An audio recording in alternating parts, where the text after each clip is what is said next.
Buenas noches. Tania Yumiquinga les saluda, estudiante del Instituto Tecnológico Universitario Sucre, del quinto semestre de la carrera de contabilidad. Estamos en la materia de titulación y vamos a hablar sobre un tema.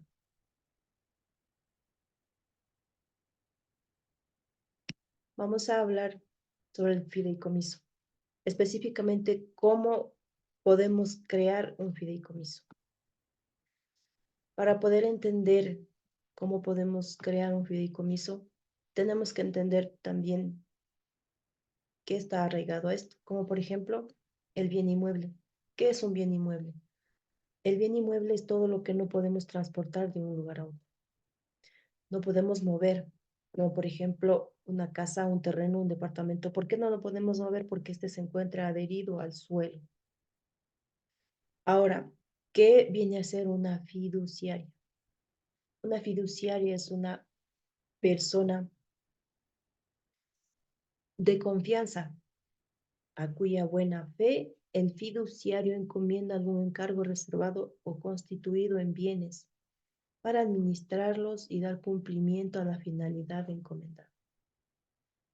Ahora digamos, pero no entendemos la palabra fiduciario o fiduciario. En- Podríamos decir también que es alguien que administra el dinero o los bienes de otra persona. Es por eso que podemos mencionar que es una persona de confianza y que de tal manera pues llega a administrar el dinero y los bienes de la otra persona, ¿no? Ahora, ¿qué es el fideicomiso? El fideicomiso es el negocio jurídico en virtud del cual una persona llamada fiduciante transfiere a título de confianza a otra persona denominada fiduciario, uno o más bienes que pasan a formar parte del patrimonio, para que al vencimiento de un plazo o al cumplimiento de una condición, éste transmita la finalidad o el resultado establecido por el primero, a su favor o a favor de un tercero llamado beneficiario o fideicomisario. En pocas palabras o en resumen de esto, el fideicomiso es una herramienta jurídica muy utilizada en los negocios para preservar los patrimonios.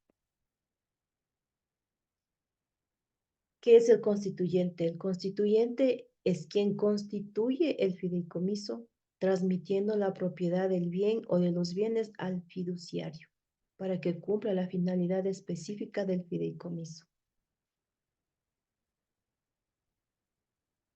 El beneficiario es aquel en cuyo favor se ejerce la administración de los bienes fideicomitidos. Puede ser una persona física o jurídica que pueda no existir al tiempo del contrato o testamento, siempre que consten los datos que permitan su individualización futura.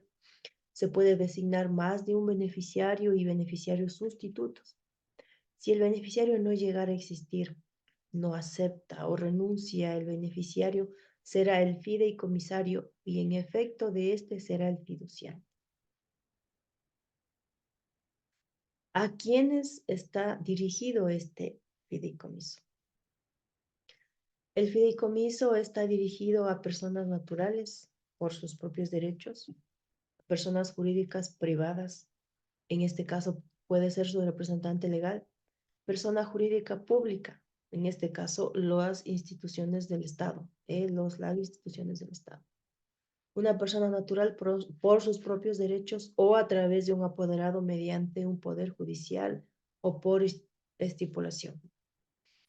Persona natural extranjera, que en este caso podría ser residente o no residente. No hay excepciones para eso. ¿Qué necesitamos para hacer el trámite? Los requisitos obligatorios. Cuando hablamos de requisitos obligatorios, son requisitos que no podemos simplemente pensar que no los necesitamos. Su palabra lo dice, son obligatorios. Tenemos que realizar el pago del arancel por el servicio de inscripción a favor del registro de la propiedad del cantón delegante.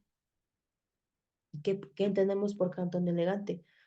Eso quiere decir que podemos estar en cualquier provincia, en cualquier cantón del país.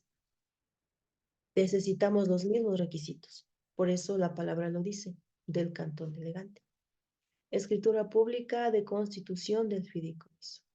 Certificado de gravamen del bien inmueble actualizado. Requisitos propios del registro de la propiedad. Certificado de avalúo. Certificado de exoneración del impuesto de alcabala y plusvalía.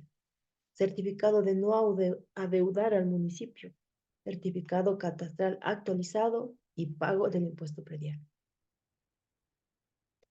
Requisitos especiales. Cuando hablamos de requisitos especiales, son aquellos requisitos que nos piden aparte de los obligatorios.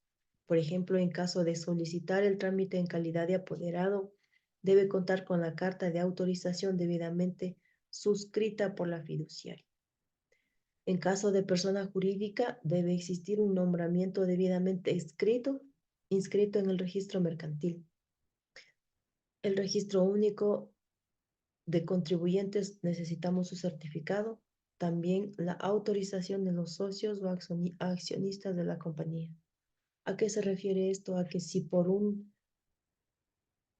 suceso no podamos realizar estos trámites personalmente o no podamos realizar estos requisitos obligatorios, para eso también tenemos los requisitos especiales. ¿Cómo hago el trámite?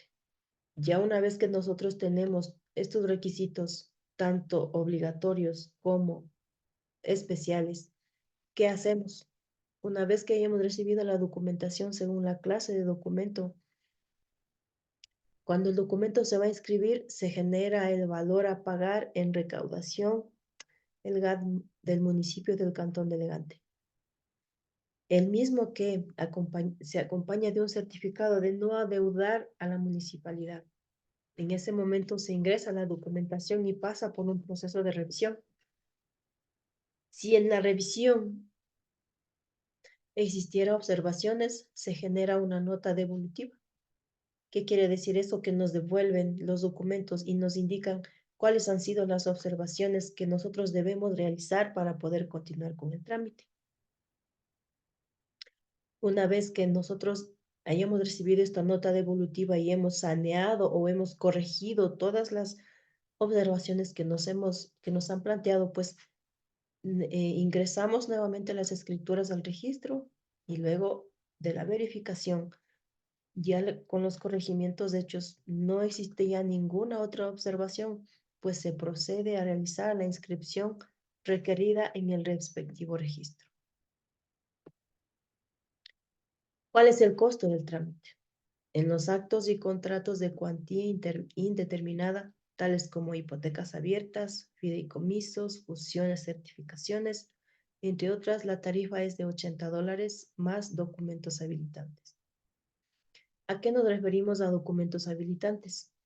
No podemos dar cifras exactas porque al momento de realizar los trámites, como habíamos mencionado anteriormente, en los requisitos obligatorios como en los requisitos especiales, si no estamos en la capacidad de tener los requisitos obligatorios para realizar los requisitos especiales, podemos generar algún valor.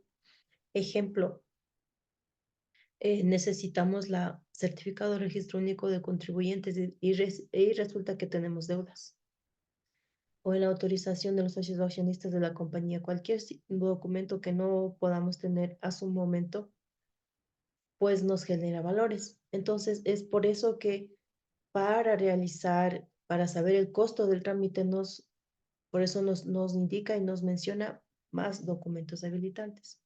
Como podemos darnos cuenta, no es los documentos que necesitamos y el trámite que necesitamos, que tenemos que hacer para realizar este fideicomiso, no es muy extenso ni muy complicado que podamos realizar. Es algo que podemos conseguirlo y hacerlo sin ningún problema. Muchas gracias.